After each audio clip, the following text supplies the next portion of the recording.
Israel merupakan salah satu wilayah yang terletak di Timur Tengah, berbatasan dengan Lebanon, Suriah, Yordania, Mesir, dan wilayah Palestina, tepi barat dan Gaza. Beribu kota di Yerusalem, diklaim oleh Israel, tetapi banyak negara yang masih mengakui kalau ibu kota Israel adalah Tel Aviv. Adapun sistem pemerintahan Israel itu sendiri adalah demokrasi parlementer yang dipimpin oleh Perdana Menteri Benjamin Netanyahu. 74 mayoritas penduduk Israel adalah Yahudi, selebihnya diisi oleh minoritas Arab Muslim, Kristen, dan Druze.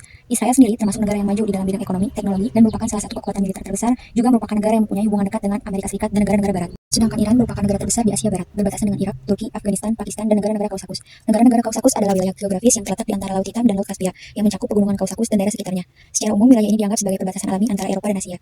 Iran beribu kota di Teheran. Adapun sistem pemerintahan Iran adalah sistem Republik Islam atau gabungan teokrasi dan demokrasi. Pemimpin tertinggi dipimpin oleh Ali Khamenei, merupakan pemimpin spiritual dan politik tertinggi. Sedangkan untuk presiden itu sendiri dipimpin oleh Masoud Pezeshkian setelah wafatnya Ibrahim Raisi. 90 mayoritas penduduk Iran di Iran adalah Muslim Syiah, sedangkan minoritas penduduknya adalah Sunni, Kristen, Yahudi, Zoroastrian. Negara Iran termasuk negara yang kaya akan minyak dan gas alam, juga merupakan militer kuat dengan pasukan Quds dan IRGC atau Korps Garda Revolusi Islam yang sangat berpengaruh di kawasan. Hubungan awal atau era pra 1979. Sebelum revolusi Iran pada tahun 1979, Israel dan Iran memiliki hubungan yang cukup baik, bahkan menjalin kerjasama ekonomi dan militer secara diam-diam. Iran yang pada saat itu dipimpin oleh Syah Muhammad Reza Pahlavi yang sekuler dan pro-barat, dilanjut dengan adanya revolusi Islam pada tahun 1979. Setelah Ayatollah Khomeini memimpin revolusi Islam, Iran berubah menjadi negara teokritis Syiah yang anti-barat dan anti-Israel. Iran memutuskan hubungan diplomatik dengan Israel dan menyebutnya sebagai rezim Zionis ilegal. Iran pun mulai mendukung kelompok-kelompok anti-Israel seperti Hizbullah di Lebanon, Hamas, dan Jihad Islam di Palestina. Yang ketiga ada ideologi yang anti-Zionisme dan eksplor revolusi. Iran mengklaim bahwa keberadaan Israel adalah bentuk penjajahan atas tanah Palestina yang bertentangan dengan nilai-nilai Islam. Iran juga mengusung misi ekspor revolusi Islam yang dianggap ancaman oleh banyak negara, termasuk Israel. Selanjutnya ada dukungan Iran terhadap kelompok militan. Iran secara aktif mendukung Hizbullah di Lebanon secara militer dan finansial, mendukung kelompok militan di Gaza yaitu Hamas dan PJ, dan mendirikan dan melatih milisi Syiah di Suriah dan Irak. Israel menganggap ini sebagai lingkaran ancaman karena di perbatasannya dan merespon dengan serangan udara ke posisi Iran di Suriah. Selanjutnya ada pemrograman nuklir Iran. Sejak awal 2000-an, kekhawatiran Israel meningkat karena Iran mengembangkan program nuklir yang diduga mengarah pada pembuatan senjata nuklir. Israel melihat senjata nuklir Iran sebagai ancaman eksistensial, sehingga Israel melakukan beberapa serangan. Salah satunya adalah serangan cyber, misalnya Stuxnet atau pembunuhan ilmuwan nuklir Iran, dilanjut dengan lobby keras terhadap dunia internasional agar menghentikan program nuklir Iran. Adapun konflik regional antara Suriah, Irak, dan Yaman. Iran dan Israel berada di pihak yang berseberangan dalam berbagai konflik regional. Di pihak Suriah, Iran mendukung Assad, yaitu ketika Israel menyerang posisi Iran di Suriah. Yang kedua, di Yaman, Iran mendukung Houthi yang kadang menyerang kepentingan Israel. Dan terakhir ada di Perang Gaza, Iran merupakan penyuplai senjata ke Hamas dan PJ yang melawan Israel.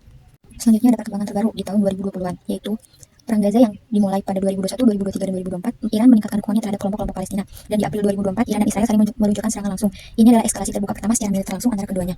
Ditarik kesimpulan secara garis besar, latar belakang konflik antara Israel dan Iran berakar dari sejumlah faktor historis. Contohnya ideologis. Ideologis Iran menolak eksistensi Israel karena Israel memandang Iran sebagai ancaman eksistensial. Untuk faktor geopolitik adalah perebutan pengaruh di kawasan Timur Tengah, untuk keamanan program nuklir Iran dan dukungan terhadap kelompok militan. Dan yang terakhir adalah faktor dari agama dan politik, yaitu perbedaan sektarian, yaitu antara Syiah dan Yahudi, dan politisasi identitas agama.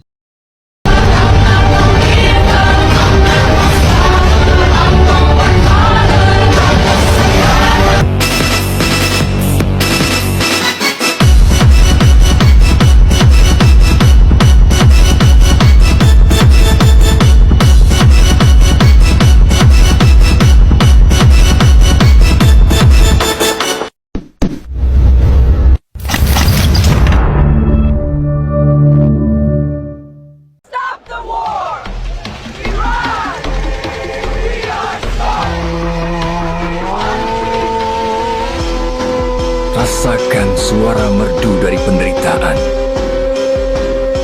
إسرائيل يجب أن تسقط وستسقط إن شاء الله.